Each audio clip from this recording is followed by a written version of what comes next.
welcome to the Hunt Lift Eat podcast, Hunt Lift Eat official on Instagram.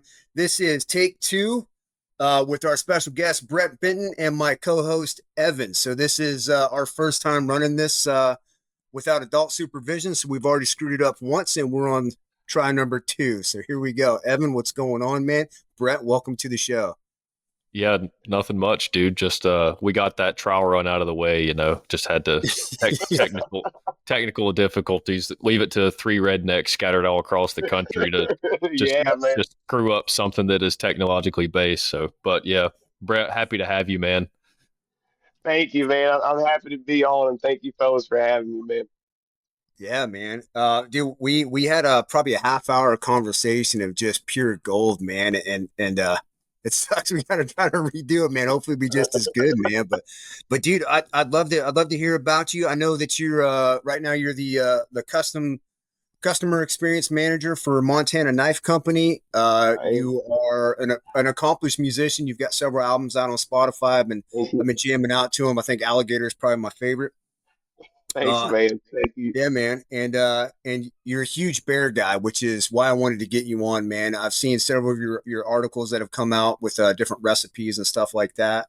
A lot of the stuff you're doing, your Instagram is just full of how to cook bear, which is awesome. And, so your guys' bear season opens tomorrow. I don't know about the rest of the country, but I figured we've done a lot of turkey talk, man. We need to start talking some spring bear. So, dude. There we go, man. Yeah, man. Well, dude, tell us a little about yourself, because I know you're in Montana now, but I know you're not originally from there, and you've had quite the experience to get there, man. In fact, we grew up not too far from each other, man. I'm from North Alabama, Huntsville. No kidding. Oh, right on, man. Yeah. So I'm from South Alabama. Well, I was born in Tuscaloosa, which really ain't far from Huntsville at all. Grew up there for like the first 6 years of my life, give or take. And all my folks are in Bruton, Alabama, which is not far from Pensacola. So up until 2016, I was in like Bruton, Pensacola, like Molino, Mobile, Cantonment, Pace, Milton, just a lot of those surrounding areas. They're all within an hour of each other, give or take. And then I met my now wife, current girlfriend, when we were in high school. But we didn't get together until 2015. And she was like, well, I'm going back to school out in Washington. She wanted to go back to school to be a dietitian. And Central Washington University in Ellensburg actually has one of the best dietitian programs in the country. So, since 2017, which was the first time we had seen Montana, we wanted to live there. But, with her being in school, like, we couldn't make it. And so, fast forward to 2023, and I'm over here spring bear hunting. I just got off the boat commercial fishing. I took a short contract doing that after some pretty extensive touring in 2022, playing music. And I hit up Josh. I'd known him for a couple of years at that point, and I'm like, hey, man, like, I want to come get my knife sharpened. I want to come see the new facility. I'm over there. I'm coming to Montana for a spring bear hunt. He's like, yeah, right on, man. Like, come on by. I'm like, okay. So I'm driving over, and he hits me up. He's like, hey, man, you want to go on my podcast? And I was like, sure. Like, right on. Yeah, that's cool. I got nowhere I have to be at any particular time. So we do this podcast, man, and then I'm driving down the road headed north to go to the unit that I'm headed to hunt. And about 15 minutes later, I get a phone call, and it's Josh. And he's like, basically like, hey, man, you have my wheels turning. Like, you want a job? And I was like, sure, man. So, very nonchalant, right? And so, yeah, I think in July, I moved over. I started working for him in June of 23, and then in July, I moved over full time. And I've been working for MKC ever since. So it has been a wild ride, man. my wife and I had almost given up on moving to Montana because the housing is like so ungodly, unreasonably expensive here, and so now we ended up making it anyway. Dude, Heck yeah, that's dude. awesome. That's pretty My cool. my wife and I went out to Montana last August, just kind of a week, just kind of hopping back and forth between Wyoming and Montana. Um, Dude, we loved it out there. I think we're gonna stick with Wyoming because it's cheaper. Yeah, But yeah, yeah, yeah, we still got a few years to till she retires. At least 5 if she didn't stay longer. But yeah, that's where yeah, we're looking, man. Just ready to get out west, man. More arid, less humidity, yeah. less Dude, people. everybody says that, and I agree with all of the above except for the humidity, man. I don't know if I'm just like a freak or or something like that. I love the humidity, man. I don't know if it's because I grew up down there or what it is, but holy smokes, man! Like I almost crave it in a way. Really? Yeah. Not But not this. Yeah, well, I that's think what I most think people you are a say. freak, Brett. Because Yeah, that's the biggest thing I hate about the Fayetteville, North Carolina area is the Oh, dude. mosquitoes and the humidity, man. Yeah. yeah. I don't miss the mosquitoes or the bugs in Yeah. general. I'll say that much. But Wyoming is beautiful, man. I honestly, if I had to choose any other place to live out west, it would be Wyoming. Um, I played I played a show back in 2019 in Cody, and absolutely fell in love with it, man. And I have thought about it quite a bit, since then. 'Cause I've been back a few times. Like I hunt with Joe Candelas from the American Bear Foundation. I'll actually be going back next month to spring bear with him because I didn't fill my tag last year. The areas that we hunt are overpopulated with grizz, and the problem is that they'll kill off the black bears. They're bigger, they're stronger. They're more aggressive and a lot more temperamental in general. They're very moody critters, and so didn't fill my tag last year. This is less black bears, but the ones that you do find are huge. So I'll be going back with Joe and Colby Moorhead, who's the owner of Bear Hunting Magazine, next month to go back there, dude. I love Wyoming. Like That's cool, man. yeah, Yeah, dude. yeah, Cody was one of the places we went to while we were out there. I actually stayed there for 2 days. But yeah, I'm also related to William Cody, so we had to go there, man. Had to go. yeah, for sure. Yeah, but dude, I'm with you, man. I loved Cody, man. I like Yeah, everything about Wyoming, or at least the places I've seen. Same thing with Montana, but yeah, dude, that's awesome, man. Like if you're gonna go there with the dude who owns the bear hunting magazine and you don't get one, it's just not meant to be, man. Yeah, yeah.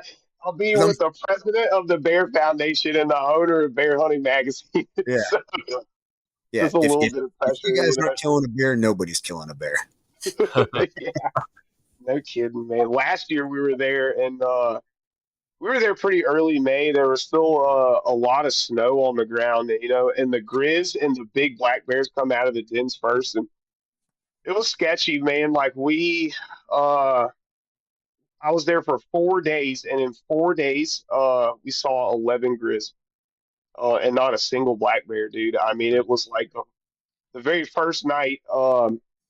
A sow with two cubs kind of came up behind the ridge that we were sitting on at like 30 yards when she saw us, and she wolfed, and Joe stands up, and he's saying all kinds of curse words, and I knew immediately what it was without even having a look. I knew, right? And so me and this other guy, we jump up and pull our pistols, and I think when me and the other guy jumped up, the sow with the cubs couldn't see us because we were kind of below Joe.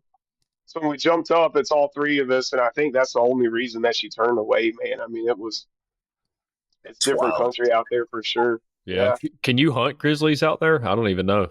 You can't. no, no. The only place in any of the 50 states that you can hunt grizz is It's Alaska. Alaska. Yeah. Okay. Yeah, I and did know you that's could hunt them there, but why can't you hunt them in Wyoming and Montana? And those, is it just the politics? it is. Yeah. So earlier. really last year, the rulemaking process for whether they were to be delisted or not was supposed to come up, and the feds, uh, politically motivated, that essentially they kept pushing it off and pushing it off, and the only reason we actually ended up getting a decision earlier this year, which is still no, by the way, the for a delistment, but the only reason that we actually even got to an answer was because I can't remember if it was a senator, but some senator, she was like, "Hey, y'all are 14 months past your due date." Like to the feds was like, "Y'all are 14 months past your due date. Like, we need to know what the deal is." And everything was looking pretty good. All the biologists, the American Bear Foundation, and a lot of other really great organizations have put in a lot of work, like a ton of years worth of work, into a delistment plan because grizzly bear objectives are well above where the goal post was. Um, in the greater Yellowstone continental ecosystem and in the I think it's the northern continental divide ecosystem, which is north of us, up around Glacier. Both of those populations are above objective. And one of the things that Joe told me that I did not realize is that in those official counts, anything outside of those recovery zones is not counted, right? So one of the biologists that Joe is friends with and Cody, they did a flyover um in the summer. The grizz, they hammer this specific kind of moth like that I don't know if they are hatching at like these ridge tops, around some of that recovery area or what. Anyway, the grizz, they move up high, and it provides a really great opportunity for biologists to do flyovers and helicopters and just kind of get a count for general population for that area, right? I I can't remember if it was 3 days that they flew three different ridges or something like that. They counted 119 grizzly bears Wow. over these three ridges just in this one area, and that was not even included in the recovery zone. If that gives you an idea, grizz, they travel a lot more. So whereas a black bear might live within 5 miles its whole life of any particular area, grizz will roam 20 or 30 miles for better habitat, less competition. So what happened was at the 11th hour, the feds were like, well, what we would actually like to see is an expansion of these recovery zones so that these grizz have like these migratory paths to get to one recovery zone to another.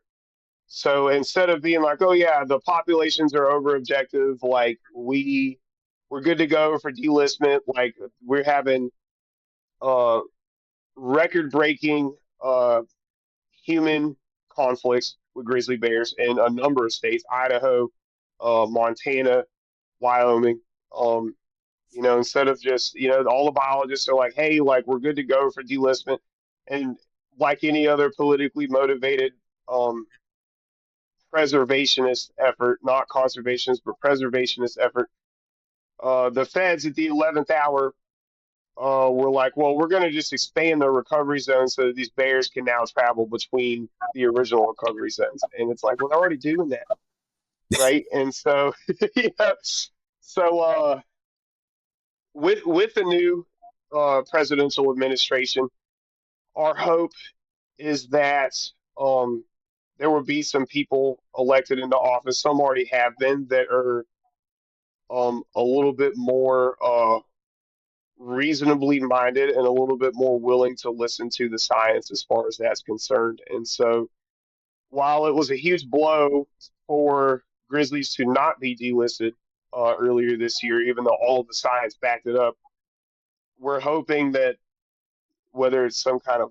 lawsuit, whether it just comes from the top with some of these newly elected officials to begin with, that we will see some headway on that.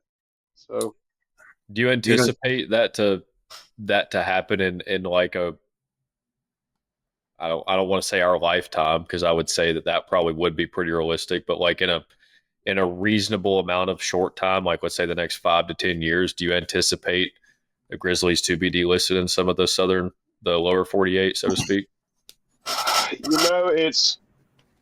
it's hard to say. I want to say yes because of the current administration, right? However, these preservationist groups, and these anti-hunting groups, uh, excuse me, they are very organized. They're very effective. Uh, Money. they Got have a lots. lot of money. They have lots of money. Exactly. So I was in a commission meeting a couple weeks ago for Florida. Florida is looking to reopen their bear season for the first time since September of 2015. And there was a number of us hunters in this meeting. It was kind of like a precedent to the rulemaking process. Kind of getting some public opinion on, you know, what we want to see, what we don't want to see as far as legal methods of take, things like that. And I'm not lying to you, for every hunter in this forum, there was probably 5 to 7 antis. And they are like, there's like a chat box that you can hit, and I mean, you have these folks just copying and pasting the same comments that they're against it over and over again. You have a lot of people that there's two different factions in my opinion, right? There's the folks that just hate hunters and hate hunting, and that's their agenda. And then there's those who only hate hunting because they actually don't understand. And excuse me, for lack of better words, you could really see some of the truly honest ignorance in some of these comments whenever people were talking about certain things, right? And then there were some that were like, they literally would just say, I hate hunting. You know what I mean? They would be as plain as day about their opinion about it. And so, um, and they're very, very smart. One of the things that we're seeing in Idaho right now was some I man, what was it? I think it was links recovery zones, right? And so these organizations were using links recovery to file lawsuits with states. Idaho was the biggest one. That because there are these links that are still on the endangered species list, right? In some sort of classification or another, they they're using these links as a means to stop trapping,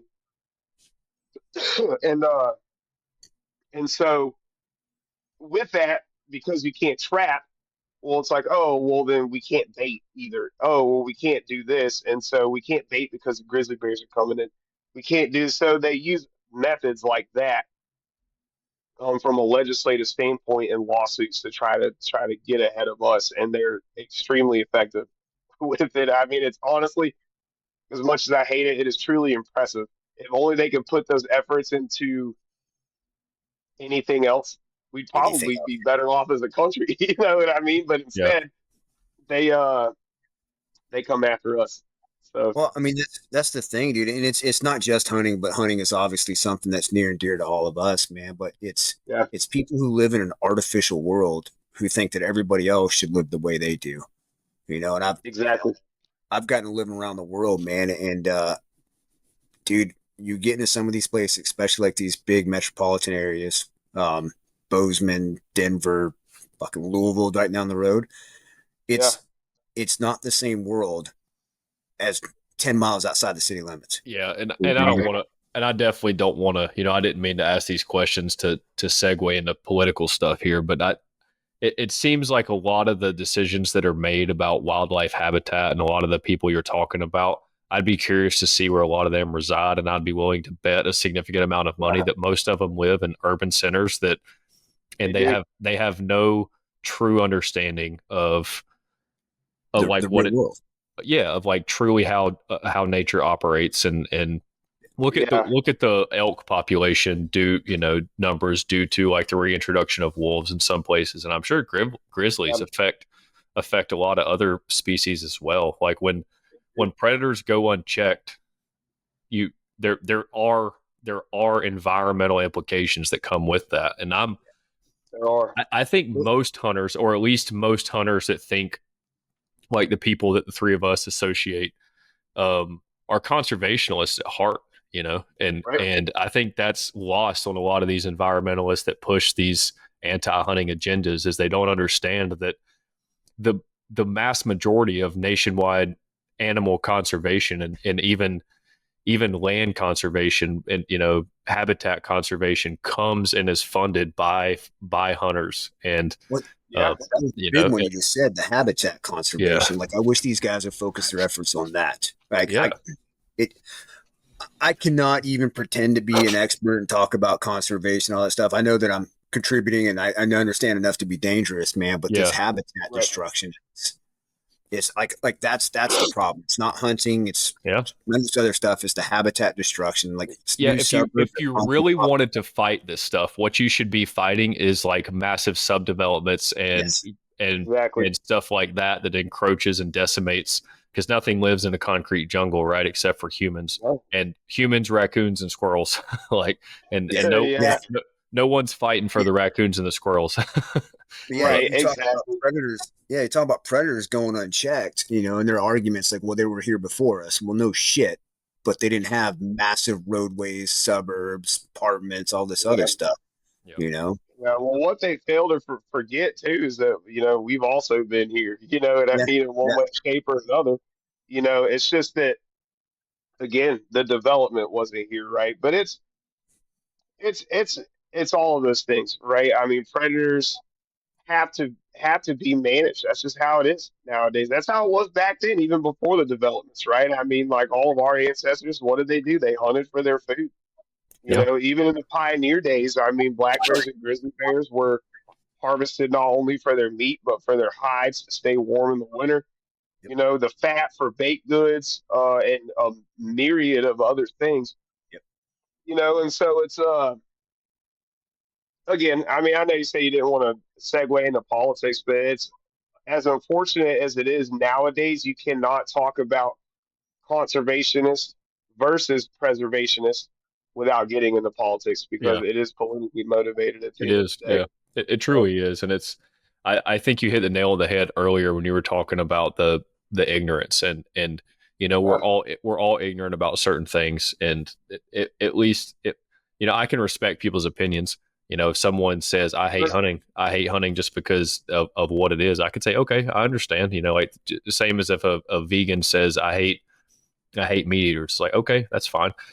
I always, when I encounter people like that, I try to challenge, like, okay, why? I start asking those questions, why? And I always am. It seems like I'm never surprised by their answers, and like you were saying earlier, yeah, it's ignorance. And I've heard Joe Rogan actually talk about this on some of his podcasts. I can appreciate a lot of these people that they have like such a pure intention. It's just they're taking their energy and like their good heart of not wanting animals to be killed, which I can respect and appreciate, but sure, they take it so far based off of an ignorant stance. It's the same people that are vegetarians because they don't advocate for the loss of an animal life. Yet when you look at, yeah, okay, you look at where their food comes from, like show me one living creature that lives in a soybean farm, you know, or Well, a yeah, cornfield, like everything that lives in that, those farmers are trying to decimate, eradicate, exterminate because it damages the crop, right? So like right, a again, habitat destruction to plant exactly. Yeah, yeah, the exactly. So factories to turn. So I think you already know this, Evan, but Brett, you probably don't, man. So my children are vegans. And so like I have Hmm. this conversation and argument on a near daily basis. I try Yeah. not to be like, hey, you're fucking stupid, because that's not doing anybody good. Yeah, of course. Yeah.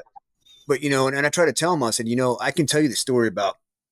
I'm trying to point backwards. That deer. I can tell you the story about that deer. And I was like, this is what I'm eating today. And I was like, I can tell you that dude's life story. Hmm. I could tell you what he was Right. doing, tell you where he was living and Right. all that.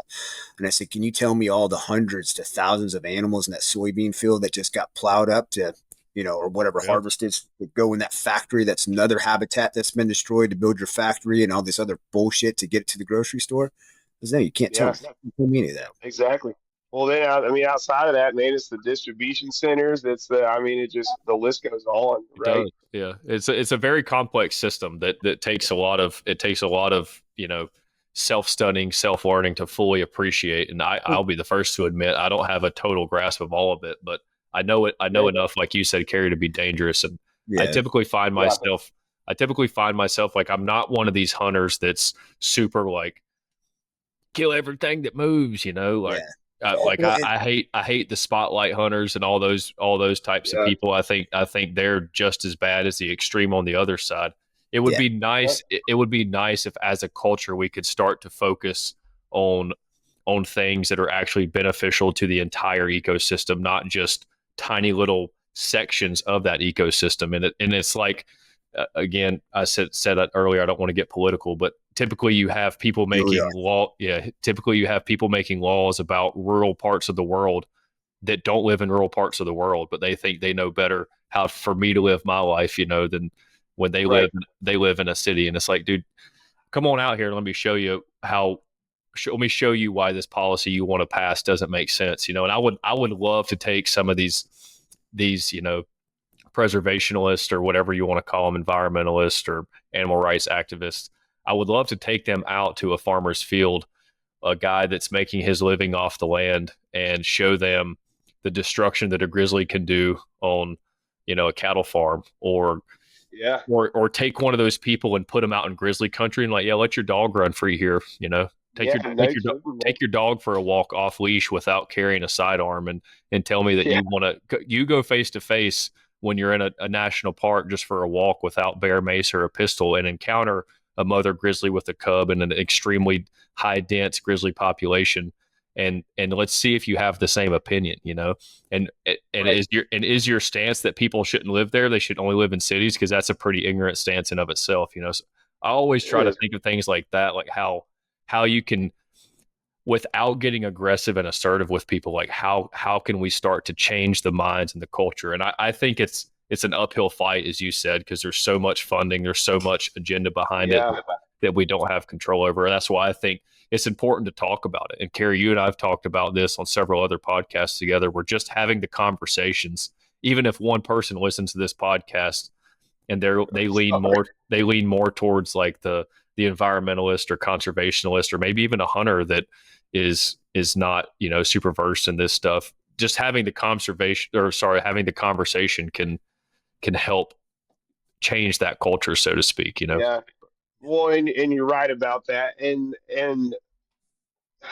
like Carrie, you said earlier, right? Like, all my Instagram is it's all about bears, and that comes from a personal fascination with them and a huge, deep respect for them, But I also hunt them and I eat them, right? And one of the big reasons that I have put so much energy um, into trying to educate people about bears and eating bears in particular, it's for a multitude of reasons. But when I was playing music, when my career, while short lived, I mean, it was, you know, the better part of a decade, but when I was only doing it for a living, probably about 5 years, right? Like touring and all that. When I had been killing animals, you know, through the whole thing, but I was never public about it. And so when I started getting introduced to people in the outdoor industry and like I mean one of the biggest reasons I'm in the outdoor industry now is because I was playing music for Black Rifle Coffee, some long years ago for a lot of their events and stuff. Started getting involved with the outdoor industry, but I started posting about this stuff because I started getting when I started posting about bears, like it's like I'm playing the show, I'm gonna be at this festival. Oh, I killed this bear yesterday, and folks like lost their minds. You know what I mean? It's like I was getting blocked. I was getting death threats. I was getting death threats from people that I had played shows with, and they would have had no clue if I had not posted it. You know what I mean? And so, the music industry as a whole is a little bit more left leaning in their beliefs, right? And hunting often does not line up with that, right? So, but one of the things that kept recurring was like, well, you're not even going to eat it. Like, why would you shoot such a beautiful creature? It's like, whoa, whoa, whoa, stop. I'm eating it. Yeah. I'm eating it. The other side of that, you would be surprised at how many hunters think that bears just like they're no good to eat, like they taste like shit, or whatever they have to say about it, right? Or oh, it's only good for sausage. It's only good for. I'm a big believer that if folks view bears the same way that they do deer and elk, and a lot of hunters do value them equally. They just maybe not put the effort into hunting, right? Well, the value lies in the food for 99% of hunters, and if you can convince somebody that's well, I understand hunting for deer and elk, but I don't understand hunting for bears. You know, that's coming from somebody that doesn't hunt, right? Or a hunter that's like, well, bears just don't taste good or whatever. If you can, I truly believe that if you can convince these people that like, hey, like the meat is every bit as valuable, like the effort into hunting them is every bit as much effort and it's every bit as much worth it in general, that there will be more attention on bears from a value standpoint and they become a more valuable resource, right? So maybe people will fight for them more because predators for the anti-hunters are also the low-hanging fruit. First it's, wolves and cats, and then it's bears. Well then it's, you know, deer and elk. And next thing you know, like you're looking like Washington State where you only have 10 days to hunt mule deer. You know what I mean? Whereas here in Montana and Washington State is a huge mule deer population. There's so much country in the Cascades for them to live in during the summer and then migrate down in the winter. Like they have a sustainable population to, if anything, just have some relief on their regulations. But again, it's politically motivated, right? So, Dude, you talking about bear not being good, man. Dude, I love bear. Like dude, it's so you put, good. yeah, you put black bear in a whitetail meat in front of me, I'm choosing the black bear. All Hell, day. I just had black bear burger yesterday. Now I Yeah, will tell you nice. this: let's not tell everybody how good black bear is because my clients, when they kill a bear, oftentimes they don't want to take it, so I get to take the meat home. Yeah, Yeah, yeah, Dude, I think the point on food is huge because yeah, we were actually I returned this past weekend. I got invited up to a turkey camp about an hour and a half north of here in Nashville, North Carolina, for a Purple Heart hunt. And yeah, it was a hunt club that these guys worked with an organization. They wanted to start like working with vets and bringing vets out. And I applied for that organization and then I got invited up. That's the story of it. But while I was there, I'm talking to people I've never met before in their hunting camp and their world and their environment.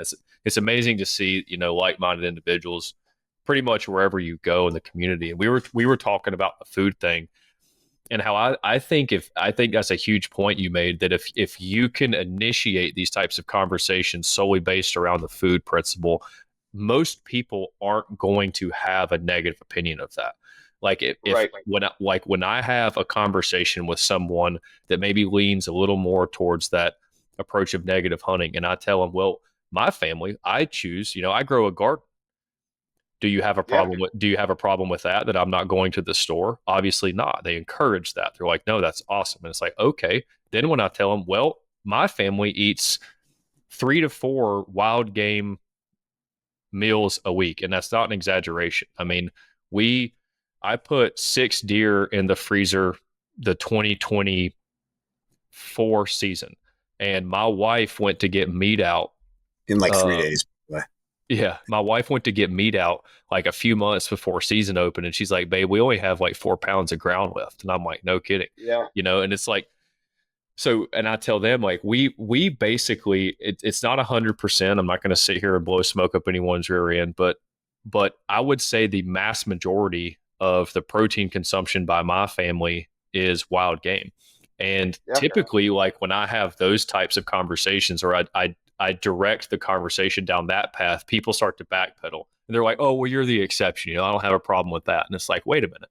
A few minutes ago, you were all anti-hunting, hunting is bad, but now you're telling me. So I feel like that's a great in, like when we do have these conversations with people to educate them about the process of the food. And it's a lot about the chase. It's a lot about bringing out those primal things. Like there's so much to that, and I know Kerri, you and I've talked about this ad nauseum and when we've shared deer camps together or whatever, but bringing out a lot of that stuff that you don't get. Like, why do people choose to work out? When they're sitting in a cubicle all day, they're craving something because their body is not designed to sit in an office chair for 8 hours a day and then to sit in traffic for an hour a day to and from work.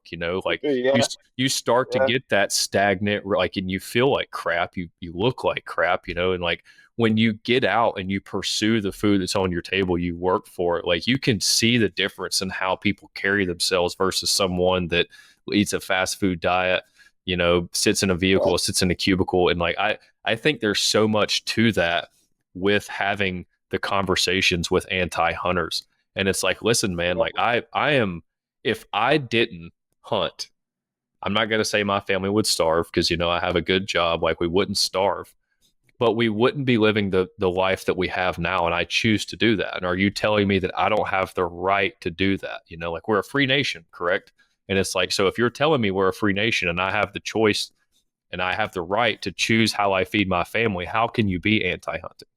And it's kind of like one of those, things. Again, I despise the hunters that go out and road hunt and shoot stuff in the field and cut the horns off of it and leave the body laying. Like I can't stand those people. And frankly, I would rather sit down and have a beer with someone who has a genuine heart and is like, I don't agree with the killing of animals because I love animals so much. I would much rather hang out with that person than I would hang out with that Joe Bob who rides around the roads at night spotlighting deer. Even though me and Joe Bob are both hunters, I don't consider us the same at all. Does that make sense? Exactly.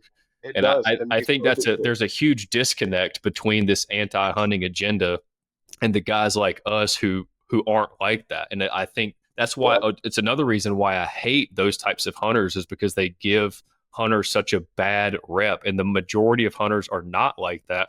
The majority of hunters are guys like us who eat basically every part of the animal that is feasible to eat, or we try to use it. People say trophy hunting, they look at the deer heads in our house, they're like, oh, you're trophy hunters. And it's like, okay, we respect the animal. And it's like for turkeys, man, every time I discard a turkey carcass, I have an immense amount of guilt because I respect those creatures so much and what it takes to be successful on a turkey hunt, on this little 20, 30 pound animal. Like I have an immense amount of guilt, and like I can relate to the conservationists more in that from that aspect than I can the guy that is road hunting, shoots a turkey off the side of the road, runs out there, cuts his spurs and beard off real quick, and gets back in his truck where someone calls the law. Yeah, exactly. Well, like the only turkey I saw during turkey season last year was somebody literally did just that. Yeah, and I just happened to walk on it.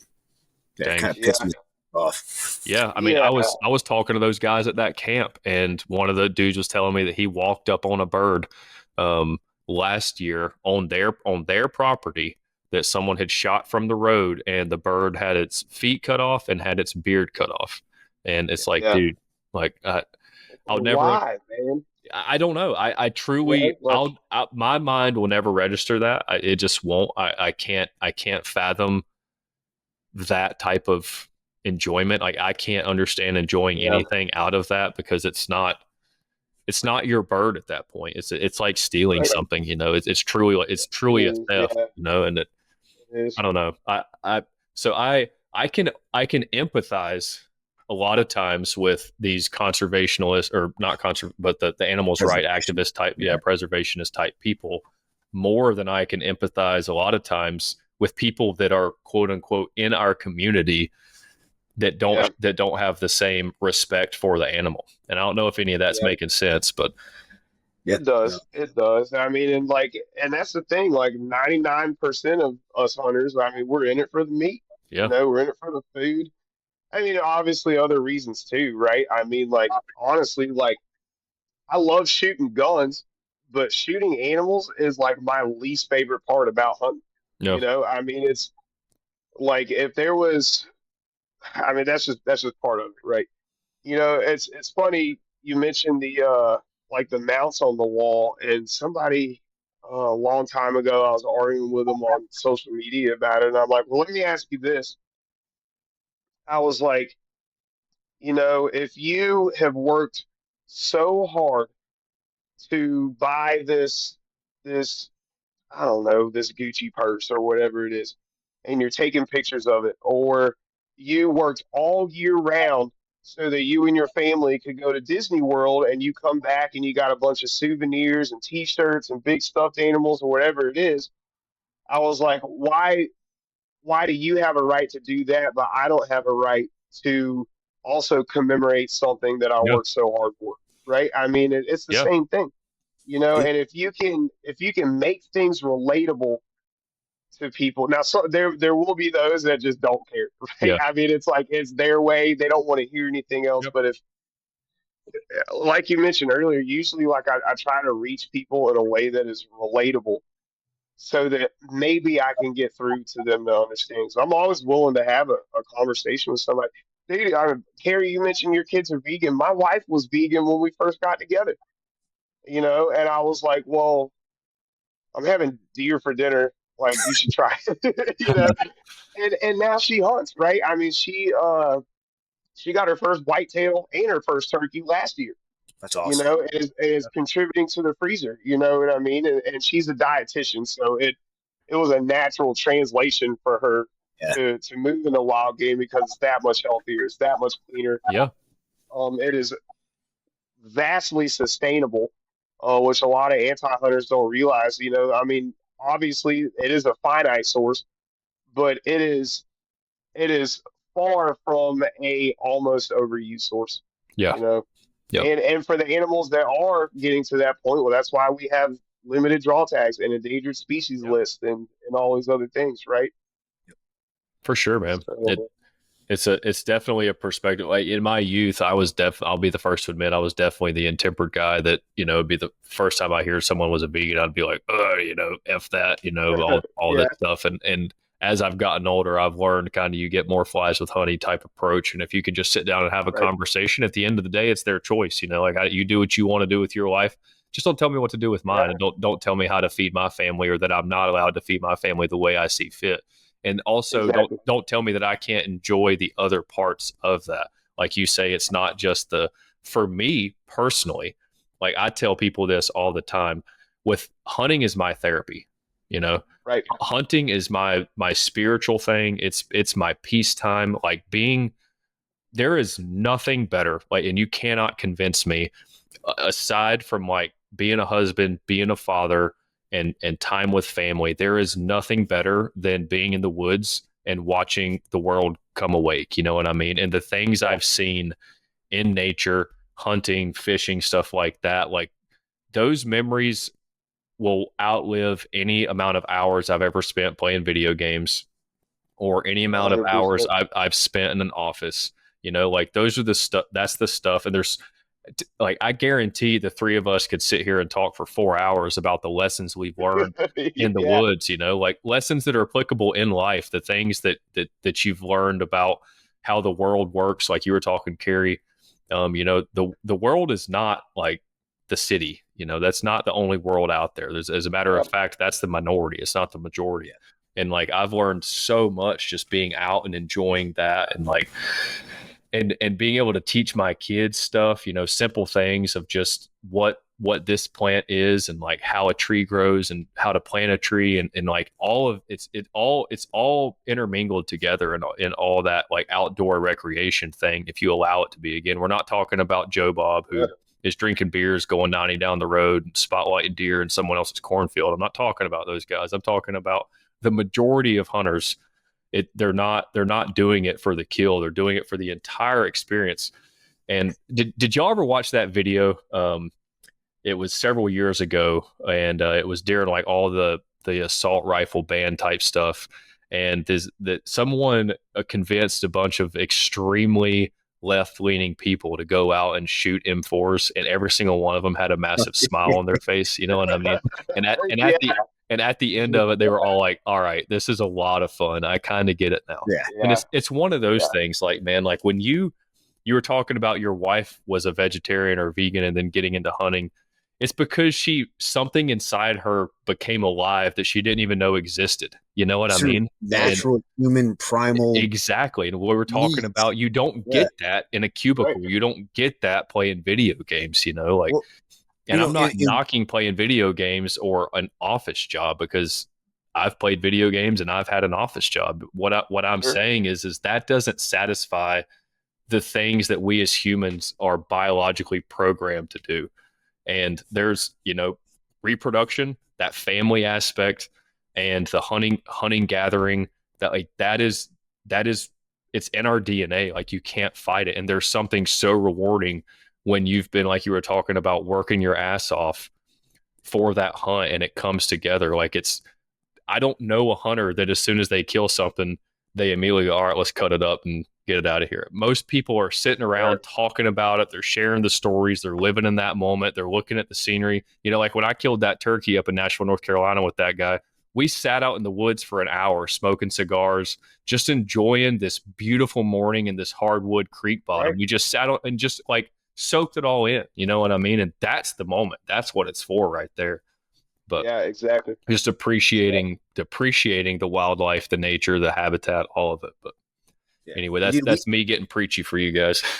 yeah. Well, I mean, we've talked about it before, man. Like hunting is healing. Yeah, It's it healing for truly guys is. that so me and Evan have similar backgrounds. You know, we've done some things and we've seen some yeah, shit, and well, we carry that with us. And being out in the woods, especially when you're out there and you're sharing that experience with other men, it's extremely healing. And that kind of segues into something else I wanted to ask you about, man. I saw that you're getting involved with like a men's kind of mental health. yeah, yeah, Book. yeah. Can you? Yeah. So, it's called the Campfire Fund of Florida. Currently, it's based in, you guessed it, Florida, right? Northwest Florida. That started back in 21. A friend of mine, so me and one of my best friends, Ryan, we had this friend Elijah, man. He,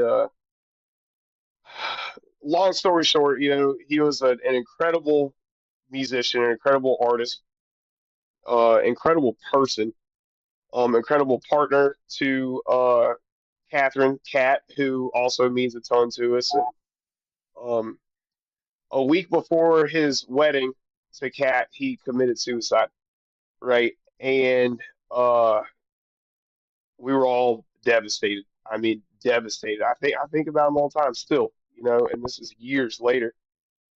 Um, so at Ryan's house, we used to have this thing. It was kind of like sing for your supper, right? Like we'd have like these huge cookouts, these huge parties. Like me and Elijah and a bunch of other folks show up and play.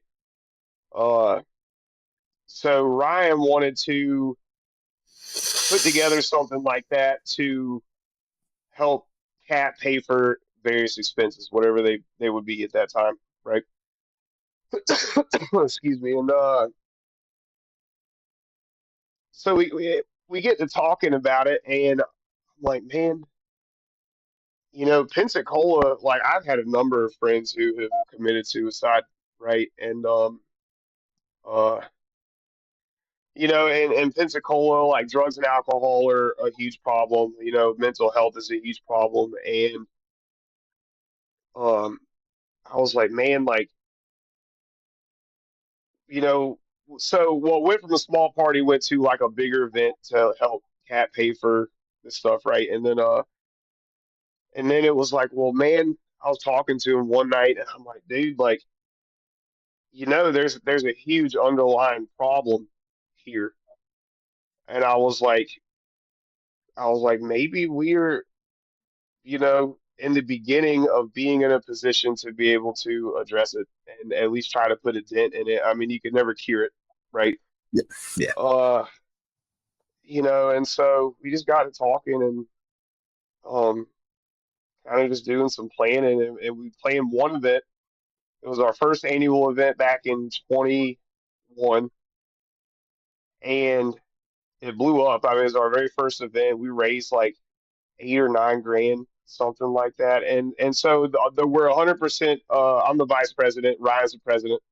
We're the co-founders, and um, that very first event, we'd raised like 8 or 9 grand. And what we do is we pay for people who cannot afford therapy. We pay for their therapy, so if they don't have insurance, that's a huge blocker, right? I mean, for some people, it's literally just a financial thing. They might be willing to do the work, but they don't have the means or the access to do the work. And so, you know, we, I'm not sure how many people we have in right this very second, but on average, we have had 8 to 12, as high as 16 to 20 people in therapy at any given time that we were paying for. And we do, our fundraising is kind of the same thing that we would base those parties on, right? We're doing cooking competitions, we're doing shows, like my album release show for my second album down there, like donated a huge portion of those proceeds. I basically paid the band and the rest went to the Campfire Fund, right? Nice. And we're 100% nonprofit, so none of us are getting paid.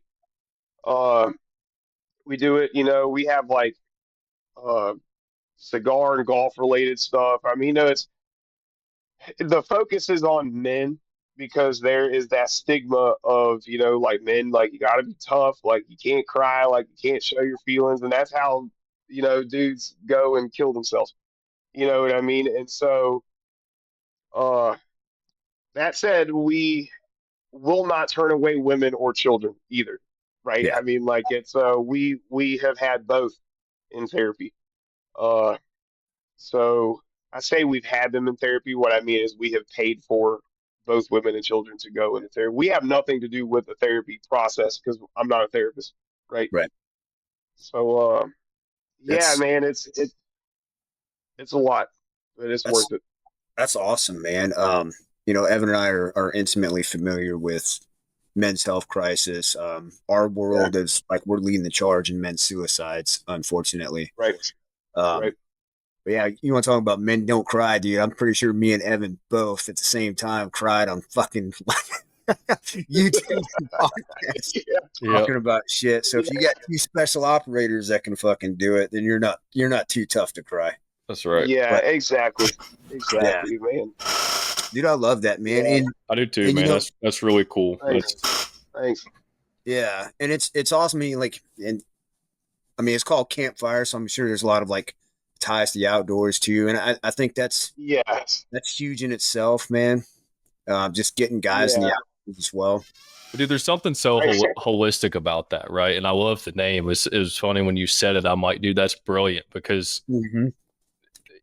campfires have this like nostalgia about them to where you can have it. I don't know, something about standing around a campfire just it like opens doors for people. You It that does. that It does. camaraderie. Like you could put 12 guys around a campfire that are total strangers, and I guarantee you by the end of that night they would all consider themselves friends. Granted, you might have Exactly. those guys that end up in a fight over in the field next to it, depending on how many Yeah, how that many beers happens, were man. drank, but usually they hug Right. it out at the end of it. But you know what I'm getting Yeah, at. for So sure. I do. I And think that's a and we really did a cool lot of thing. that.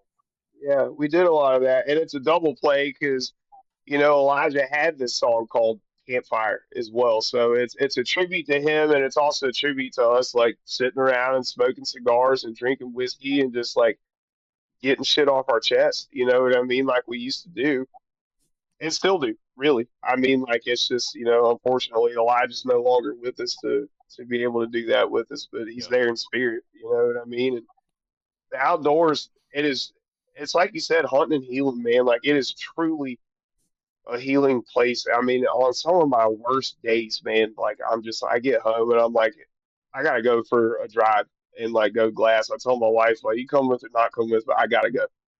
You know, and, it's it's incredible. It really is. It's powerful. It's powerful in the same way that music and art in general are. And to me, like, the outdoors and wildlife and flora and fauna and all these huge landscapes and everything, it is art to me, and I feel very blessed to to to just be a part of that painting, so Yeah. to speak.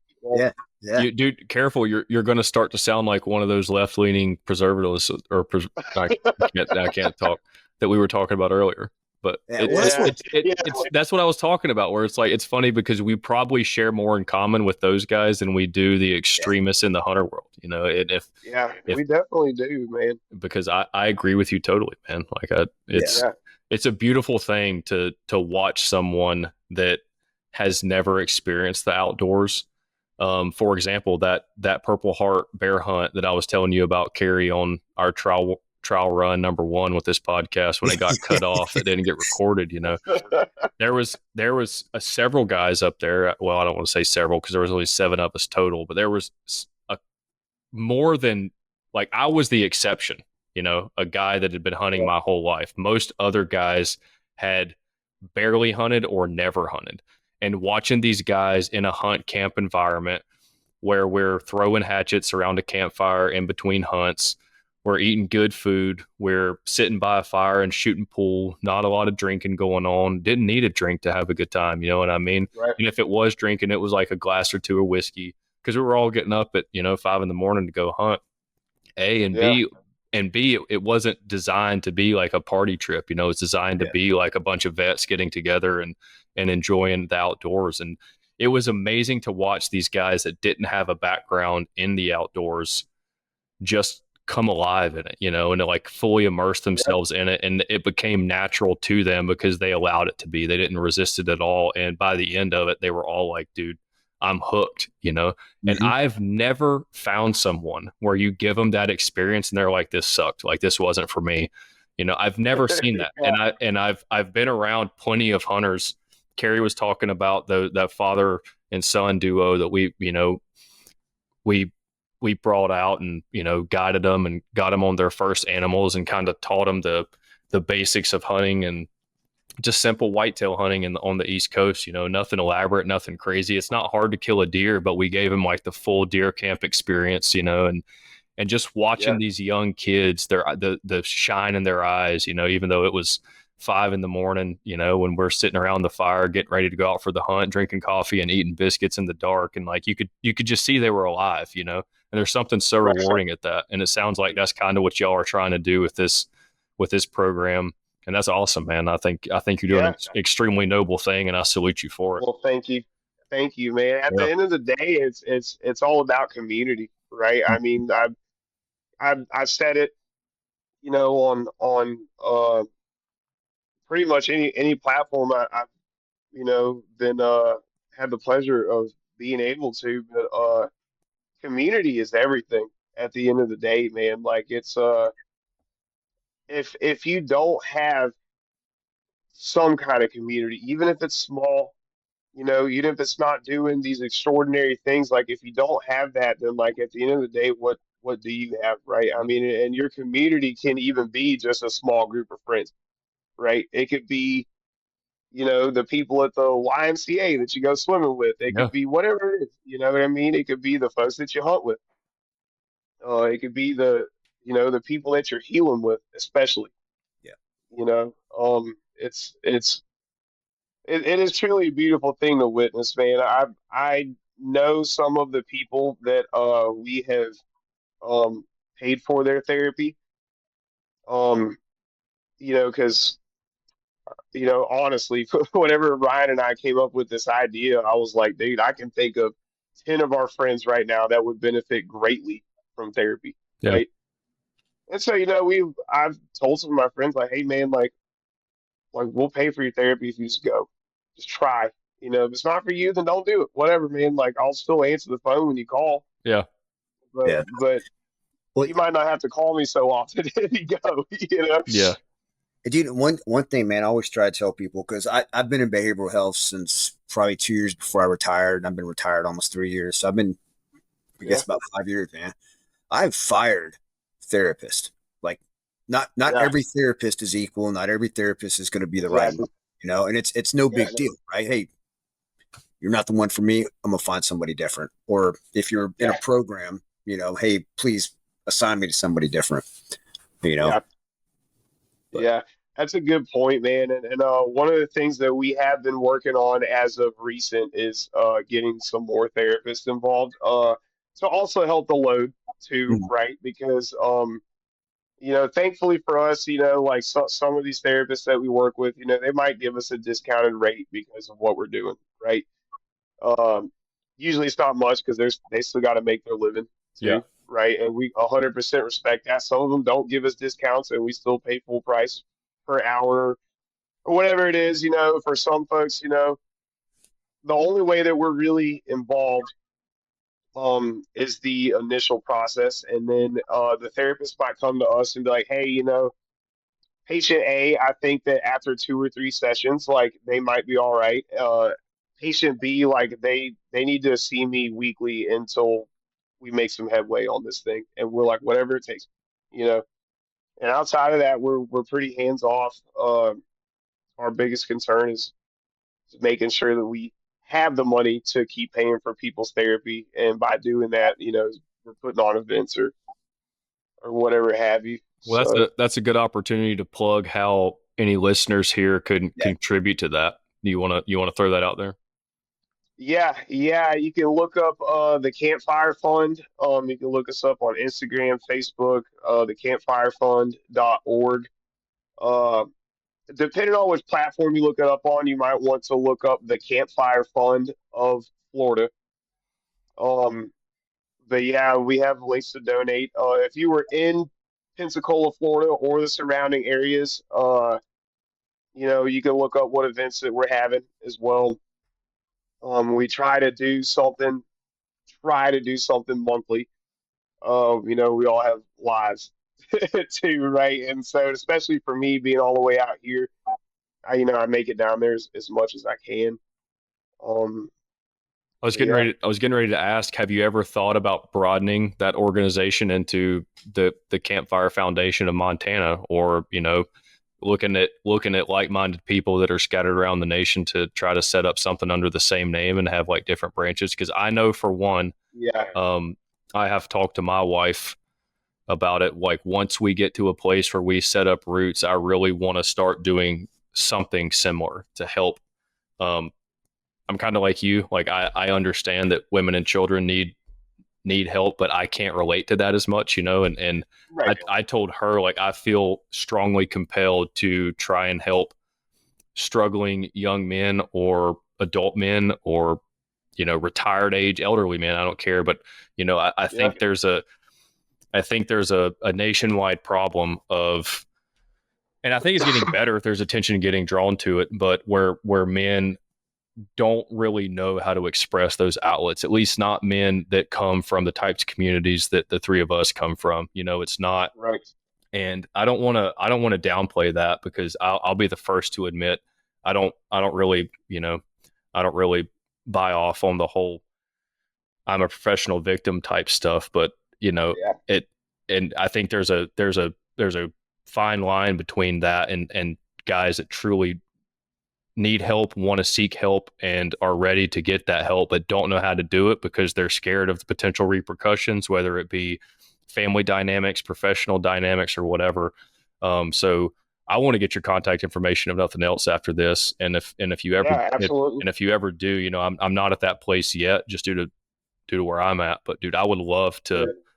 to contribute, and if nothing else, maybe work something out in the near future to expand that program to other places.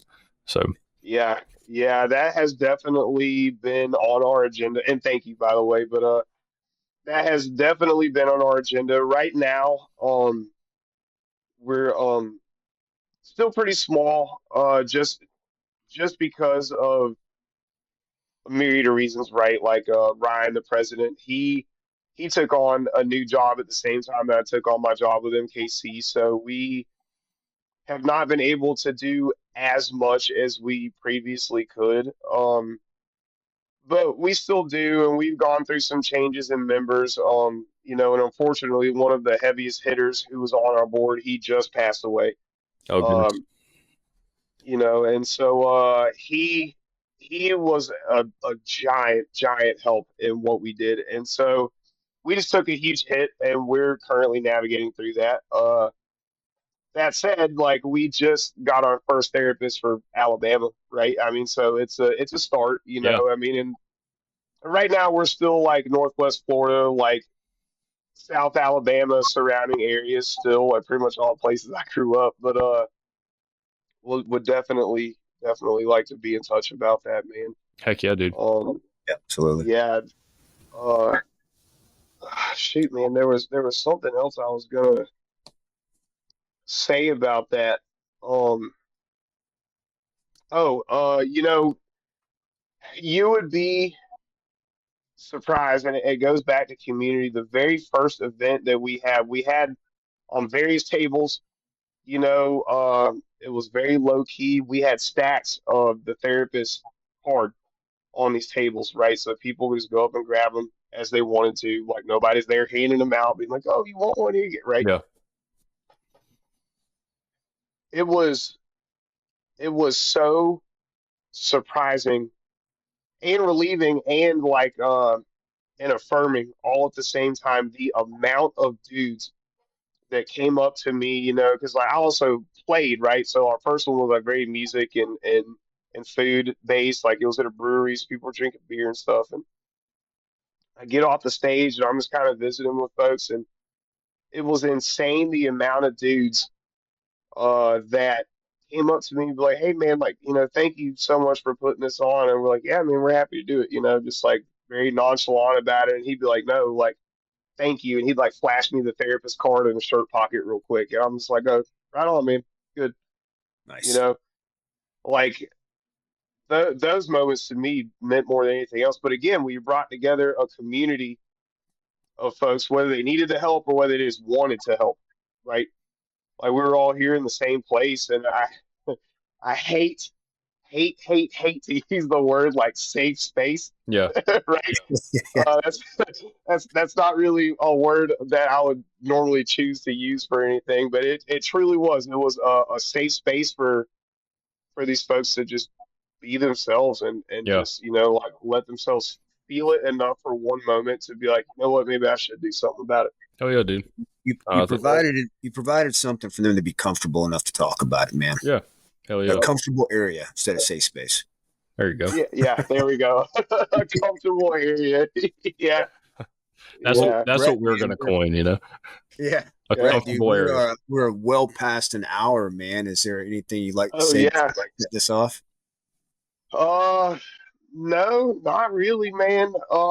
If anybody listening to this wants any further information on whatever, man, whether it's conservation efforts in your state, whether it's to learn about eating bear, whether you want to get involved with us at the Campfire Fund, uh, I got music out there too. I'm not very active in it anymore, for a couple years now, but any questions that anybody has, man, like please feel free to reach out.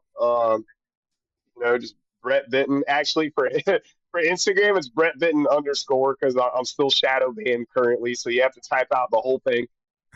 Um, you can look up Brett Benton. You can look up the Campfire Fund. Uh, if you're listening to this, man, and you just want to talk about whatever, reach out because I'm always willing to listen or help in any way that I can.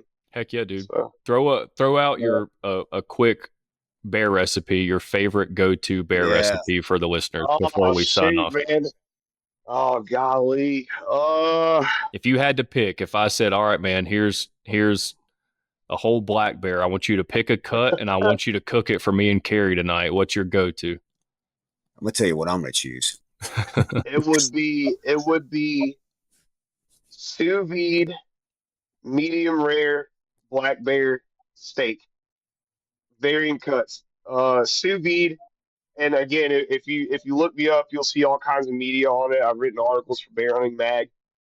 Uh, a sous vide allows you to cook bear at a lower temperature and still eliminate trichinella, so you don't get trichinosis. But it allows you to taste bear for so much more of what it actually is, right? Instead of slow cooking it in a stew where it takes on the flavors of all this other stuff, instead of cooking it well done to where you're eating rubber, essentially, it allows you to taste this very robust, very unique, and in a lot of cases, like slightly sweet flavored meat. It is incredible, man, incredible. That would be my number one if I had to choose. The second one would probably be pulled bear, just like you would do like pork. You know what I mean? Throw it on the smoker, low and slow, dude, till it's starting to peel off the bone by itself, and pull it and have at it. That So, was Heck that yeah, was my man. first black bear experience was pulled bear, and I just so drizzled good, dude. it all over, So man. good. Take honey drills of honey over pulled bear. Yeah. Oh man, I gotta try that. I never tried honey, Oh, but dude, I just had ground bear, scrambled eggs, and honey in a bowl. yeah, Mixed it all sounds up, man. good, dude. That sounds good, dude. That's a man's meal right there. Yeah, You know. Yeah, it is, in my opinion, it is the most versatile wild game that you can get because of the fat content, and it lends itself so well to both beef and pork recipes. Nice. So yeah, Very cool, dude. yeah, Very cool. awesome, man. Well, Evan, you got anything? No, Brett, it's been a pleasure to meet you virtually at least, man. I don't yeah, have social media, so I can't tell you to follow me or anything, but that's all right. yeah, feel free. I don't know if you have Kerri's contact information, but get mine Mhm. from him if you Okay. got it, or shoot me an email. I'm CC'd in the Yep, I contact for this seen that. email. Shoot me an email here. But it's been a pleasure meeting you, man, and I really appreciate what you're doing. Respect the hell out of what you're doing, and it's just Thank you. I'm very grateful for the opportunity to meet you and get to know you a little bit. Thank you so much, man. I'm also very thankful for the opportunity to be able to meet you and be on here with y'all, and for y'all just giving me a chance to run my mouth a little bit. Hell So, yeah, brother. Hell yeah. Yeah, man. well, Yeah. yeah, brother.